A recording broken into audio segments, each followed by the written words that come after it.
Hello, ETFO, Thames Valley teachers.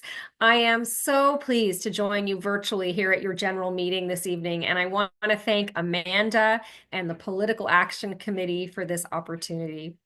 As many of you know, I believe that a publicly funded education system is the basis of a healthy society, but also a strong economy.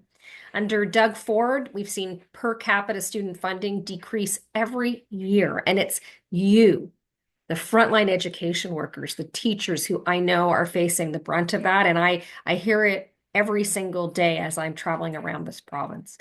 Because of this underfunding, I know as well that you are expected to do more with less every day, and that is just simply unacceptable.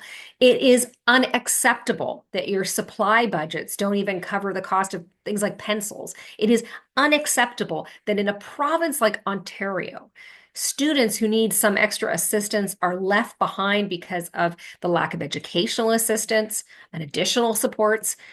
And I know that in some of your schools, students are struggling just to get toilet paper or hand soap. And I got to say, I know that you're the ones often having to ask for help to get Kleenex for your classrooms. And that is just ridiculous.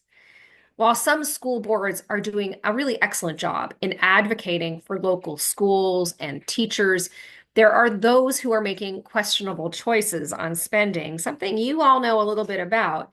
Instead of attending Jays games or eating at fancy restaurants in downtown Toronto, your school board should be supporting you, filling the budget gaps and ensuring that every single student gets a proper start. I know that you're doing the best you can to shield your students and their families from the disasters of the Ford education system. And I want to say thank you for that work. I know what a tough job it is. And, although I'm not myself a teacher or an educator, I'm come from a family of teachers and educators, both me and my husband, and we know what a tough job it is. You deserve so much better than this, and this government, and then a school board that has abandoned you. I want you to know that I have your back. MPP Chandra Pasma, our education critic, has your back, and our whole NDP team has your back. I hope that we're going to get to meet each other again soon in person, and I know we will. But if there's anything that me and my team can do to support you, please reach out. Amanda has my contact information. Before I close, I just want to tell you that as we head into what I think is going to be an early election, and we have every indication that the Conservatives are looking to run an election in probably March next year. And as we head into that election, I am laser focused on defeating this government. It is more important than ever because we cannot afford another 4 years of Doug Ford and his Conservatives. And we also can't really, frankly, afford conservative light, right?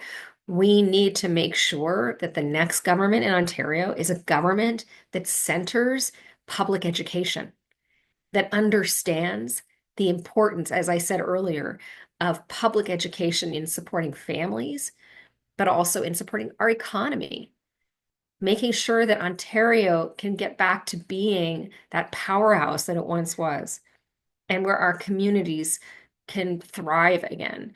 And so much of what we see happening right now, not just here, but all around the world, comes down to, I think, governments that have just chipped away at publicly funded education. We need to once again center public education in our government policy and our priorities. So with that, I want to say again, I hope you have a wonderful meeting.